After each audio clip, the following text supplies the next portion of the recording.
कोई शादी करे तो पूछते बच्चा कितना काबिल है, पढ़ा लिखा है, कितना है, क्या है, अम्मा का नाम क्या है, बाप का नाम क्या है, मामू की तरफ, ददियाल की तरफ क्या रिश्ता है, इन्हों उससे ज्यादा पूछ रहे। ये कोई तरीका है? बोलो आप, ये मजाक है। ये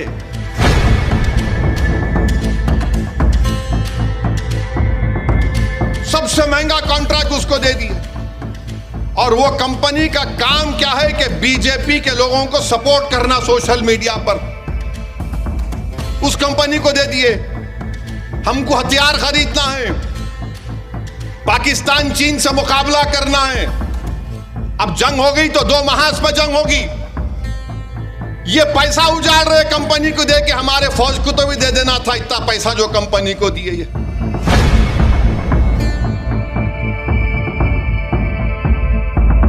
ये 18 पेजेस का फॉर्म है पोर्टल के ऊपर। कितने? 18 पेजेस, 18 पेजेस।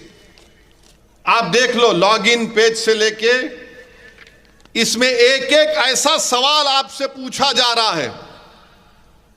मकसद एक ही है कि आप अपनी प्रॉपर्टी को पोर्टल पर रजिस्टर ना कराएं। नवंबर तक नहीं कराए तो कोई भी वक्फ की प्रॉपर्टी नहीं रहेगी। मिसाल के तौर पर ये आलीशान मस्जिद है, अभी हजरत बता रहे थे 400 साल पुरानी है। इसमें पूछा गया कि इसको कब बनाया गया था, एग्जैक्ट डेट बताओ आप। मेरे पास तो इल्म जफर नहीं है, शायद लौबाली साहब किबला के या पहुंचे हुए बुजुर्गा होंगे। साहिब मजार के पास जाके पूछे तो उन्होंने बोल सकते होंगे, मेरे को तो नहीं मालूम। अब 400 साल पहले एग्जैक्ट डेट नहीं, टेंटेटिव डेट बताओ, कहां से बोलेंगे रे प्यारे? 400 साल पुराना कहां से टाइम लाएंगे? ऐसा तो जा तो नहीं सकते ना। 400 साल पुराना चाह लाओ, नहीं कुछ तो कैसा लिखेंगे रे भाई? 400 साल पुराना है। खादरिया सिलसिले के हजरत फरमा रहे थे 4 बुजुर्ग आकर अपने मुबारक हाथों से इस मस्जिद का संगे बुनियाद रखे। तुम खामखा उनसे छेड़खानी कर लिए चंद्रडू, तुमको नुकसान होगा। देखो अब तो पहुंचे हुए लोग हैं, 400 साल के बाद भी लोग उनका नाम ले रहे। ये हुकूमत करने वाले तुम्हारे दुनिया से जाने के 20 साल के बाद भी तुमको कोई याद न रखेगा इंशाअल्लाह ताला। आप बताओ, ये देखिए, ये 19 पेजेस है, झूठ नहीं बोल रहा हूं मैं। जाके देखो आप, सेंट्रल इनका जो क्या है, ये मिनिस्ट्री ऑफ माइनॉरिटी अफेयर्स उम्मीद, देखो आप 18 पेजेस। वक्फ बाय यूजर क्या क्या इसमें क्या पूछ रहे, देखो आप। अच्छा, इसमें हंसी आएंगी आपको, हंसना नहीं। अब इसमें क्या पूछ रहे उन्होंने, मैं पढ़ रहा था हैदराबाद से आते आते गाड़ी में, हमारे वकील साहब बोल रहे वाटर का बिल है, रेंटल एग्रीमेंट है, टेलीफोन बिल है, वोटर आईडी है, गैस का कनेक्शन लिखो, बैंक का अकाउंट लिखो, कास्ट सर्टिफिकेट लिखो, पेंशन डॉक्यूमेंट लिखो, रजिस्टर्ड सेल लिखो, LIC पॉलिसी बॉन्ड लिखो, PAN number, bank passbook, driving licence, birth certificate, pension document, electoral photo ID card, service identity card, smart card, ministry of labour का, health insurance card. अबे क्या बच्चे की या इसम नवेसी पूछ रहा, क्या तो भी कर रहा है ये। कोई शादी करे तो पूछते बच्चा कितना काबिल है, पढ़ा लिखा है, कितना है, क्या है, अम्मा का नाम क्या है, बाप का नाम क्या है, मामू की तरफ, ददियाल की तरफ क्या रिश्ता है, इन्हों उससे ज्यादा पूछ रहे। ये कोई तरीका है? बोलो आप, ये मजाक है ये। अच्छा, ये हमारे हिंदू धर्म के एंडोमेंट बोर्ड में सब पूछ रहे? नहीं पूछ रहे। सिख गुरुद्वारा की प्रॉपर्टी रजिस्टर कर रहे? पूछ रहे? नहीं पूछ रहे। हमारे ईसाई भाइयों की जायदाद दे रहे? पूछ रहे? नहीं पूछ रहे। हमको ही पूछ रहे सब। ये 18 पेजेस का है ये। इंतजार भी नहीं करे कि रुकते कम से कम सुप्रीम कोर्ट की छुट्टियां, उसके बाद क्या फैसला आता, मगर नहीं, जल्दी है।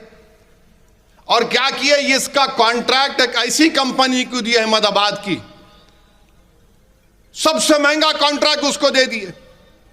और वो कंपनी का काम क्या है कि बीजेपी के लोगों को सपोर्ट करना सोशल मीडिया पर, उस कंपनी को दे दिए। हमको हथियार खरीदना है, पाकिस्तान चीन से मुकाबला करना है। अब जंग हो गई तो 2 महाज पर जंग होगी।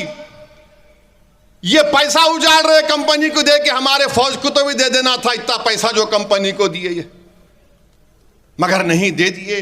अच्छा अब आप देखो 15 साल से वेमसी का पोर्टल चल रहा है, 15 साल से, 15 ईयर से, उसका क्या होगा?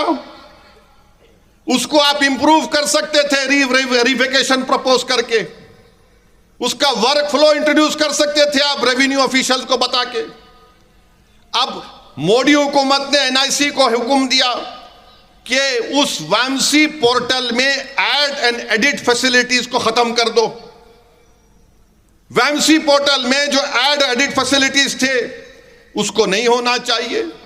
तब जो वेमसी का ऑनलाइन सिस्टम है, स्टेट वक्फ बोर्ड को परेशानी होगी, 8 अप्रैल से गजट आ गया ये। इसका नुकसान क्या होगा कि जो प्रोसेसिंग मॉड्यूल है, जो लीजिंग मॉड्यूल है, सब रुक जाएंगे। ये वक्फ बोर्ड को नुकसान होगा, स्टेट वक्फ बोर्ड को। चंद्रबाबू नायडू को अगर इतना बोलते मैं आईटी आईटी आईटी, अरे क्या होगा फिर? तो मेरे अजीज दोस्तों और बुजुर्गों, इसकी सच्चाई यही है। और फिर इसमें पूछा जा रहा कि आपकी जमीन क्या आदिवासी इलाके में है? अरे भाई, अगर आदिवासी इलाके में है तो क्या संविधान का आर्टिकल 25 वहां पर लागू नहीं होता? 14 लागू नहीं होता? 15 लागू नहीं होता? 26 लागू नहीं होता? 29 लागू नहीं होता? क्या बोलो हमको आप।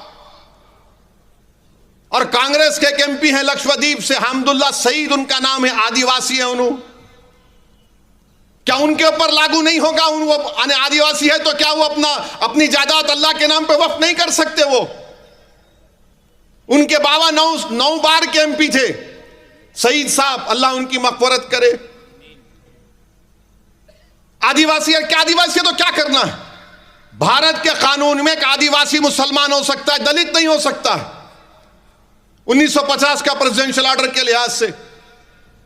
ये कौन सा कानून आप बनाए बताओ?